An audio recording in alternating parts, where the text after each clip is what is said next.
Everyone, welcome to my channel. कैसे हैं आप सब? आई होप आप सब लोग भी बहुत ही अच्छे होंगे। तो आज बहुत ही खास टॉपिक पे डिस्कस करने वाली हूँ। बहुत ही इन्फॉर्मेटिव वीडियो रहेगी, तो स्टार्टिंग से लेके एंड तक आप लोग जरूर देखिएगा।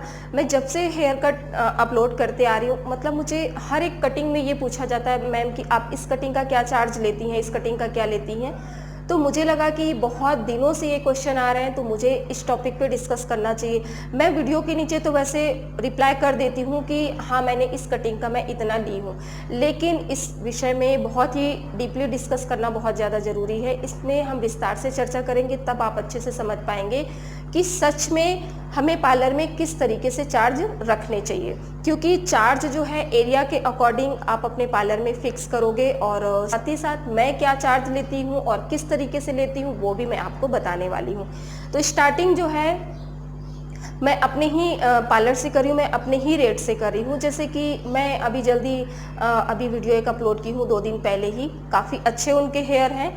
तो जैसे हेयर बहुत लंबे हैं, बहुत हैवी हैं, जिसमें हमें कटिंग करने में काफ़ी मेहनत भी लगती है, टाइम भी ज़्यादा लगता है। तो ऐसे कटिंग का आप थोड़ा ज़्यादा चार्ज ले सकते हो, ठीक है। जैसे कि मैं उनका 450 ली, लेकिन अगर वहीं पे कोई दूसरा कस्टमर मेरे पास आ जाता है, कोई दूसरी क्लाइंट आती है और उनके हेयर बहुत छोटे हैं, मान लीजिए शोल्डर तक है, और उनको सेम वही कटिंग करवानी है, तो अगर मैं उनसे 450 लूँगी तो क्या ये सही रहेगा? बिल्कुल भी नहीं रहेगा।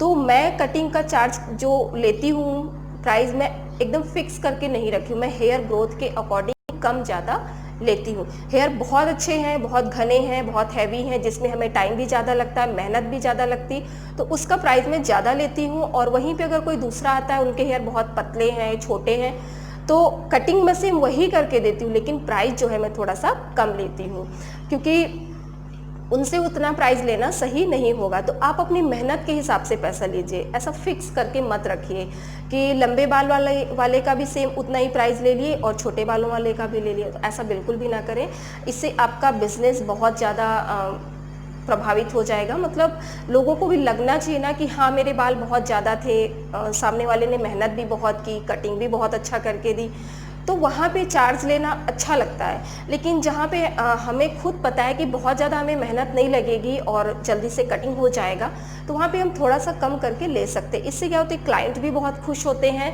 और वो भी संतुष्ट होके जाते हैं हाँ कि हमारे हेयर के हिसाब से इन्होंने हमसे चार्ज लिया। तो मैं हमेशा ऐसे ही करती हूँ कि कोई भी कटिंग करूँ, चाहे वो मल्टी स्टेप्स हो, लेयर हो, सैक हो, या कोई भी कटिंग हो, मैं चार्ज हमेशा हेयर ग्रोथ के हिसाब से ही लेती हूँ। मैं आप सबको भी यही बोलूँगी कि आप जब भी चार्ज लेते हैं ना, तो पहले आप हेयर ग्रोथ देख लें, उसके बाद ही आप उनको बताएं कि आपके हेयर कट का इतना पड़ेगा। ऐसा नहीं कि हैवी हेयर वाले का 450 ले लिए, 550 ले लिए, तो कम बालों वालों का भी आप उतना ही लेंगे, ऐसा बिल्कुल भी ना करें। बल्कि ये फेशियल में आप फिक्स कर सकते हैं, फेशियल में चल जाता है, फेशियल की बात अलग होती है, लेकिन हेयर कट की बात अलग हो जाती है। तो और सबसे बड़ी बात एक और भी है कि चार्ज आप हमेशा अपने एरिया के अकॉर्डिंग ही रखें। जैसे कि मान लीजिए आप बहुत हाई फाई सोसाइटी में रहते हैं, हाई फाई सिटी में रहते हैं, तो आप चार्ज ज़्यादा ले सकते हैं। लेकिन अगर वहीं पे आपका पार्लर थोड़ा सा आउटर में है, उतना उस टाइप का एरिया नहीं है, तो वहाँ पे अगर आप इतना हैवी चार्ज लगाओगे तो फिर प्रॉब्लम हो जाएगी।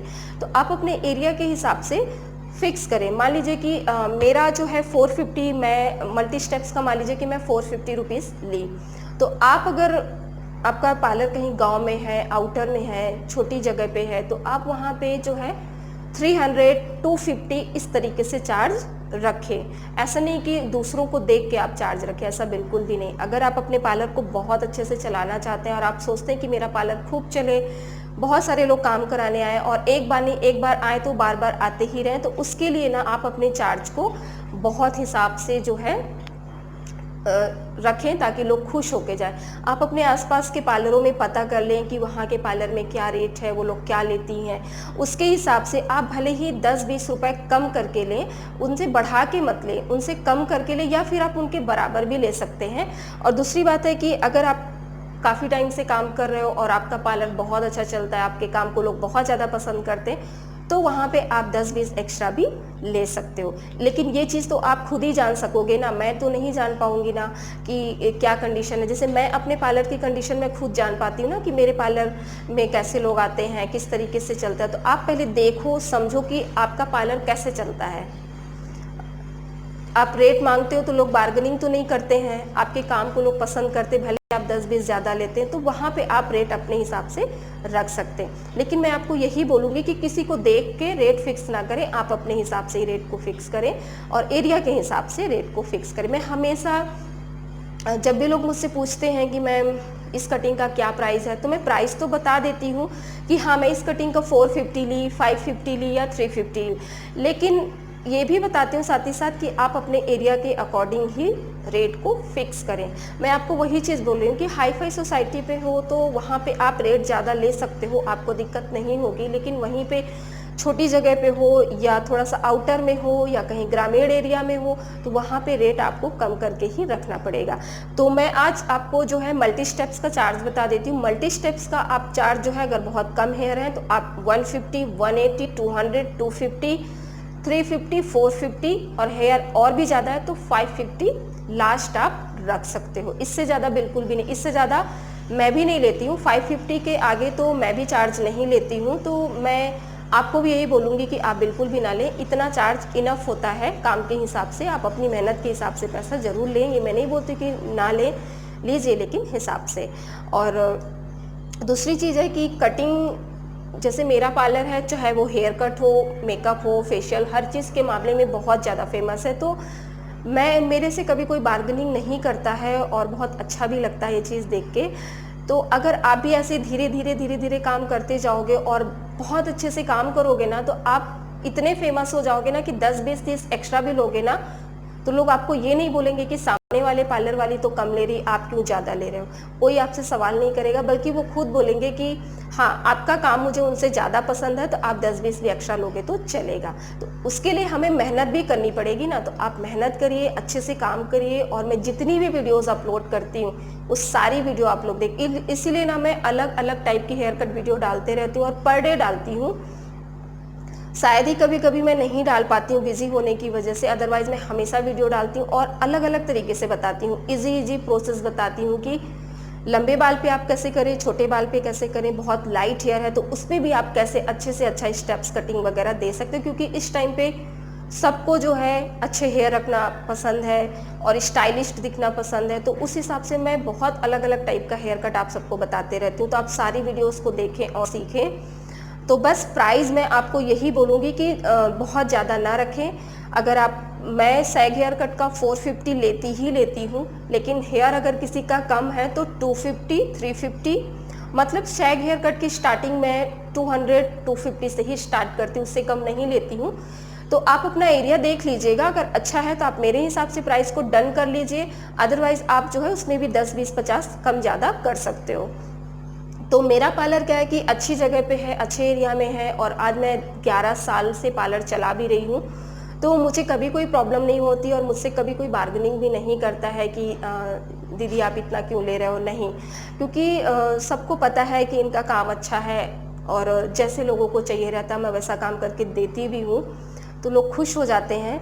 और कहीं और कटिंग कराते हैं तो उनको पसंद नहीं आती, वो पलट के हमारे यहाँ ही आते हैं या फिर कहीं करवा लेते हैं और किसी और से सुनते हैं ना, जो मेरे पास आते हैं तो फिर वो कभी दोबारा किसी और के पास नहीं जाते, मेरे ही पास कटिंग कराते हैं। तो बस यही चीज़ मैं आपको बोलूँगी कि मेरे हिसाब से आप काम करिए, काम धीरे धीरे अच्छा करने की कोशिश करें और स्टार्टिंग आप कम रेंज से ही करें। भले आप धीरे धीरे जैसे जैसे क्लाइंट आपके काम को पसंद करने लगे वैसे वैसे आप रेट भी थोड़ा थोड़ा बढ़ा सकते हो, लेकिन इतना जल्दी नहीं, जैसे साल में एक बार या साल, 2 साल, 1.5 साल में एक बार ही रेट आप उसमें बढ़ाएं, वो भी बहुत ज़्यादा नहीं, जैसे कि 10, 20, 30, इससे ज़्यादा एक्स्ट्रा ना करें।